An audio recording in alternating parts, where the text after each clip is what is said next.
Hey everyone, Hybrid Toy Reviews here, wanting to take a look at the Star Wars The Black Series Holiday Mandalorian Warrior.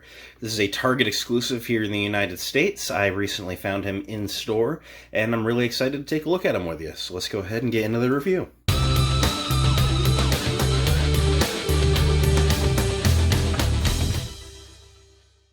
You guys know the drill is always you start by taking a look at the packaging. So this is your new holiday fanfare. It's your standard packaging, but in mostly white, really light gray, with a lot of snowflakes of Mandalorian helmets all around it. Looks really cool. Up top, you got your Black Series logo in red. You got your big window showing the figure and his accessories off nicely. Red stripe across, Mandalorian Warrior Holiday Edition, Warning 4+ Hasbro. This side of the box features no artwork, but sort of like a to and from logo, stickered on, wrapping around the corner of a Mandalorian helmet. It says Mandalorian Warrior on the red stripe. Got your snowflakes all over it. Around this side, you got a bow and a wraparound window. Around back, no bio, as he's not a canon character. Just says you should celebrate the season with these special figures. Down below, you got your Disney, Hasbro, and some legalese. At the bottom, you got a barcode, more legalese. Up top, you have your hanger tab and a window. There's a little bit of light in the box if you choose to leave your collection carded. That's not for me, so without further ado, let's open them up and take a look at what we're getting in here. Alright, so here we have the Mandalorian out of the packaging. Let's go ahead and take a look at his accessories. So, for starters, he comes with a character accessory like all of these holiday figures do. However, it's not the standard Porg. You actually get the Bogling from the Deluxe Jedi Fallen Order Cal Kestis. However, this time he is in all white, with blue feet and beady black eyes, and honestly, it's adorable. I do like this guy. There's no articulation. He is just a static piece, and I actually technically had to fix him. He was packaged with both legs, like they were bent like that, to fit in one leg hole instead of in the two leg holes. So I just went and ran him under some hot water, reposed the leg to a standing position, and then ran it under cold, and it seems to have reformed pretty well to a standing post. He doesn't actually stand on his feet. He always leans back on that tail a little bit, so he kind of has like a tripod action to him. But it works rather well, and I do like this guy. Just a different thing than a Porg, which, you know, really is a standout for these holiday figures. Now, going on to the Mandalorian. Oh, his accessories, they do not impress me one bit.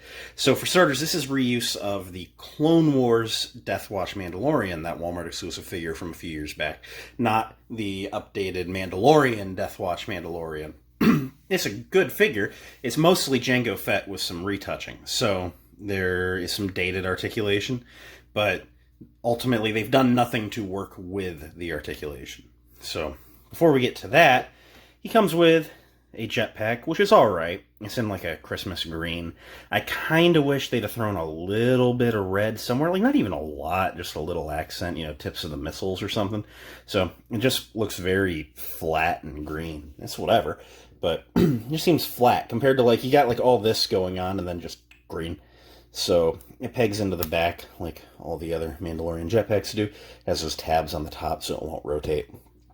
And then, for his weapon, these guys always come with a weapon that's not really their true weapon, in sort of like Nerf colors. So this guy comes with the Mandalorian's disintegration rifle in white with a brown stock and little orange highlights. It looks very much like a Nerf version of this gun. So there's nothing wrong with this sculpt inherently. But here's where we get into the articulation. The Jango Death Watch body does not feature a vertical hinge. He features an in and out wrist hinge, like so. So here's the problem. When you put the gun in his hand with the trigger finger in the trigger hole, that's as close to pointing the gun as you're ever going to get him to do. There will be no shouldering of this rifle.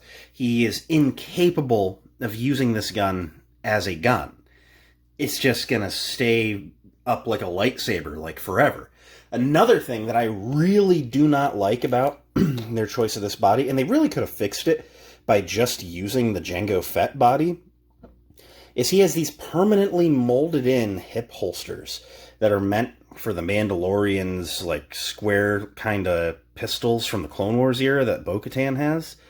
And he doesn't come with those guns. So he just has these thigh holsters.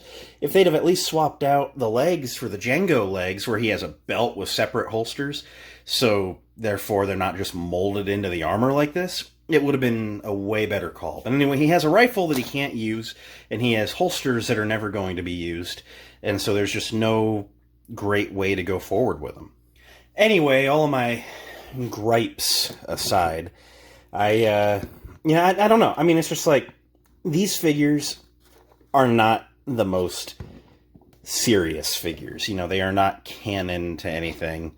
They are for novelty. But just in general, as toys, as something that I'm not taking incredibly serious, I would still want holsters to come with guns, or figures to come with guns that they are capable of using. Or, if you're not going to include the guns, like I said, swap out the Django legs and do like so many of last year's ones did, or I guess the year before, since we had a leap year on these, where, this guy didn't come with a gun, but he came with a spear, this little like blade on a staff, which is fine, but do the Django legs and do away with this and give me some kind of a melee weapon.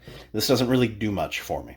So, the one thing that I did come up with that'll work is you can fish the trigger finger into the holster, or into the trigger guard there. And you really have to finagle it, but if you work with the articulation, God, and these hands are like so stiff that, you can't actually really get them to open and take the gun. But I don't know. This isn't a great body mold. This is one that I'm okay if they stop revisiting. But you can kind of make him look like he's at least holding it. But he's not actually holding it on the right hand. He's just holding the trigger guard, basically. But I don't know. I mean, fake it till you make it, I guess. But I'd really just rather it work. So now, on to the actual design of the figure. There are some color scheme choices here that are a little kooky for me. Like, I get these are a gimmicky thing, but I kind of like that maroon burgundy bodysuit, like just in general under the armor. But then you get the plating on it, and I like the red and the green combo. I don't really go for the white and green stripes. That's really my big, I just don't like on these holiday figures. Just as an aesthetic thing, I don't really like the stripes on this guy's boots. I don't really like the stripes on this guy's boots.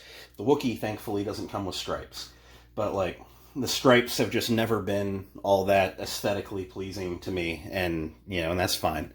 But, not really keen on that. Another thing I'm not super keen on this wave, and they may have done it in the first wave on some of them, I only ever found the Snow Trooper and the Sith Trooper, is the Christmas sweater print.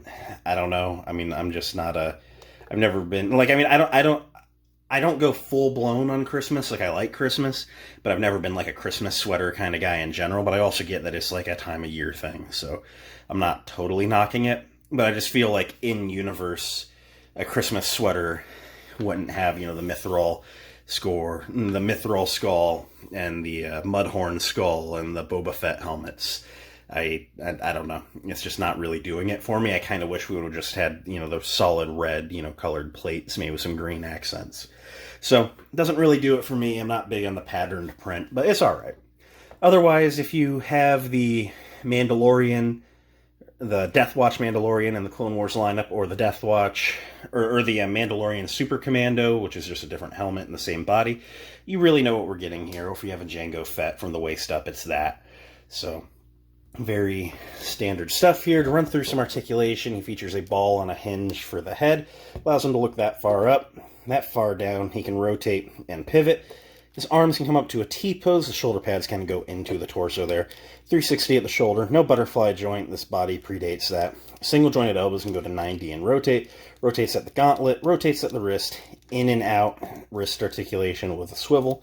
Mid-torso ball joint. Can only crunch in that far forward. Tiny bit back. Tiny bit side to side. It's more of a rotation than anything. His legs can kick that far out.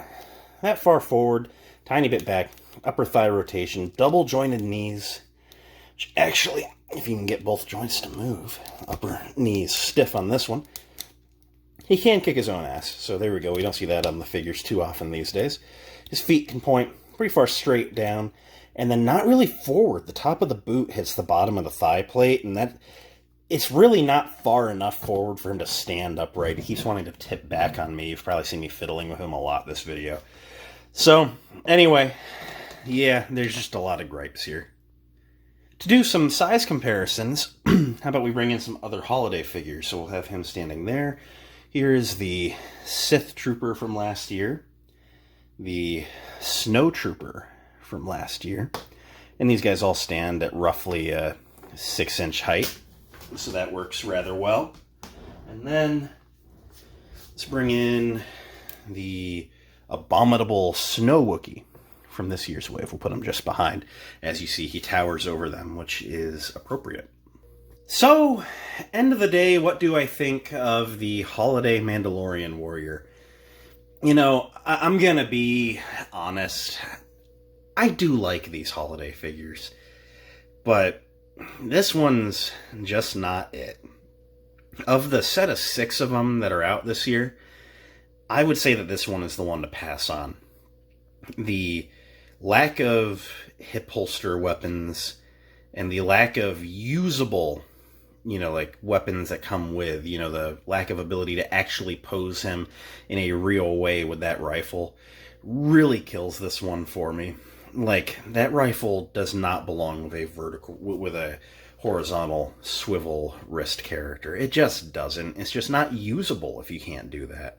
So I'm not really keen on the print. I mean, I like everything else about it. I don't even mind the super dated body. But, man, I'm just not keen on this. This just doesn't do it for me.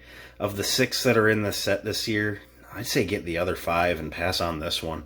It's just not the vibe, The Bogling's cute. I like the Bogling. It's a good winter Bogling. Nothing bad to say about the Bogling. Bogling. It's a funny word. But, yeah, not for me. It might be for someone else. And maybe I'll do some accessory swapping, and maybe I'll give that rifle to someone else. The Snow Trooper has a vertical hinge. The Snow Trooper could probably use it, and then maybe I can give that spear to the Mandalorian. So, I mean, maybe I can salvage this, but I can't personally say I recommend it. There's nothing objectively wrong with what you're getting out of the box, except it just doesn't work together. So, that's where I'm at. Thanks for watching. It means a lot that you did. If you enjoyed, you should leave a like, comment, subscribe, all that end of video stuff. I'm going to go work on some other videos, so thanks again. Until next time, may the Force be with each and every one of you. Bye.